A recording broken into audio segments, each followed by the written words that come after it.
everyone, for holding. We are now joined with head coach Trent Miles of Georgia State. If you have a question for Coach Miles, please press *1 at this time to get in the queue to ask questions. Again, that's *1 to get in the queue to ask questions. The Panthers are coming off a 31-19 victory against Ball State last week, and the Panthers now have an open week before they play their next game on Saturday, October 31st at Arkansas State. Coach Miles, before we get to questions, please give us your thoughts on the Ball State game and a preview of Arkansas State and the bye week. Well, it was very exciting and thrilling for our young men to go represent the Sun Belt Conference and beat a MAC team on the road. Our kids, we had some moments there where we executed extremely well. Obviously, there's always some things you wish you had back, but we were able to throw it pretty well. I mean, Nick Arbuckle had an outstanding game, and our defense held them to 19 points, the same team at Ball State team that went into Northern Illinois and scored 41 on the road. So, you know, there's some good things to take out of it, and especially to get a victory where we're at in our program and continuing to make the improvements that we're making and go in the right direction. As far as the bye week, we've got to get healthy. We've got to stay sharp, work on all of our fundamentals and techniques, and stay focused on the task at hand, and then we'll start later on in the week gearing up towards Arkansas State to try to get ahead on them and give ourselves the best opportunity to go win. Thank you very much, Coach. Our first questions come from Doug Roberson with the Atlanta Journal-Constitution. Doug, please go ahead. Sorry. Doug, you there? Hello? Hello? Doug, are you on the line? Can you hear me? Yes. Yes, Doug. You can go ahead. Okay. Coach, I was hoping you could provide some injury updates on Kyler, Caleb, Taz, and explain why Marcus couldn't play on Saturday. Kyler Neal is being evaluated as we speak. We think it's a LCL strain.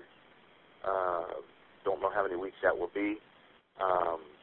We're looking to see if there's anything else with it. We know it is not an ACL, so I think we might be able to get him back. We don't know yet. As far as Taz Bateman, he's being evaluated this week by the doctor and to see if the bone is healed enough to be able to go out and get back involved.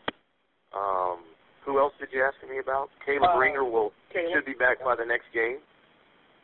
You know, he was under the concussion protocol, so it wasn't that he still, you know, he didn't have enough days to work back in to be able to be cleared to play. So he'll be back for the next game or any setbacks. Anybody else? Who else did you ask?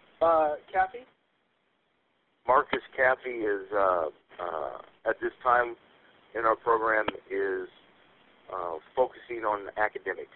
You know, there's been some academic issues, and I want to make sure that Marcus puts himself in a position to graduate. So if I could circle back on those, is there any chance Caffey is going to play against Arkansas State or be eligible to play against Arkansas State? Probably not.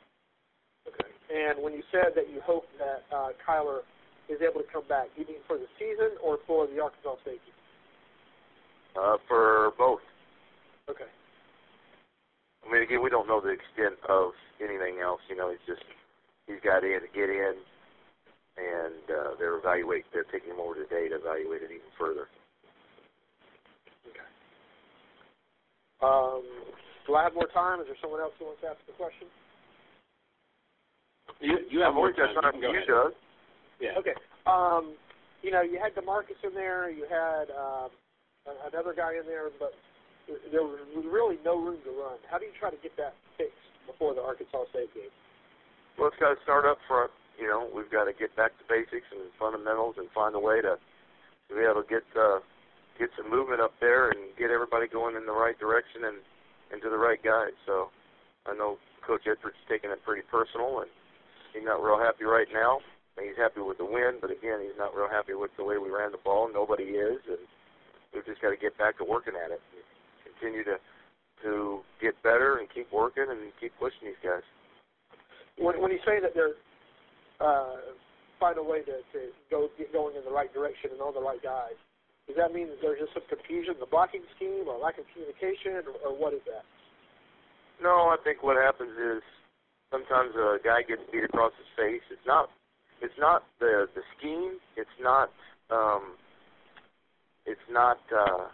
confusion. Okay. Every now and then, a guy that's a step wrong or something. I just think it's a breakdown here and there. We might have 4 guys blocking it right, and one guy, break down, or one guy just get beat across his face, or something that happens that they clog it up. So we've got to get everybody performing well on the same page. Okay.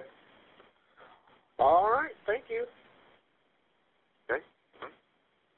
Thank you very much, Doug. One final question for you, Coach Miles. Nick Arbuckle was named this week's Sun Belt Conference Offensive Student Athlete of the Week. Just your thoughts on his performance last week. Oh, I thought he was outstanding. He took care of the football, didn't turn it over. He was able to sit in that pocket and find guys down the field and make throws, and some of his throws were he had about 2 inches to spare, and he put it right in there. So he made all the throws that you could make. He led the team, and he performed at a high level and took care of the football. So I'm very, very thrilled with the way he's performing right now. All right. Thank you very much, Coach Miles. We appreciate your time today.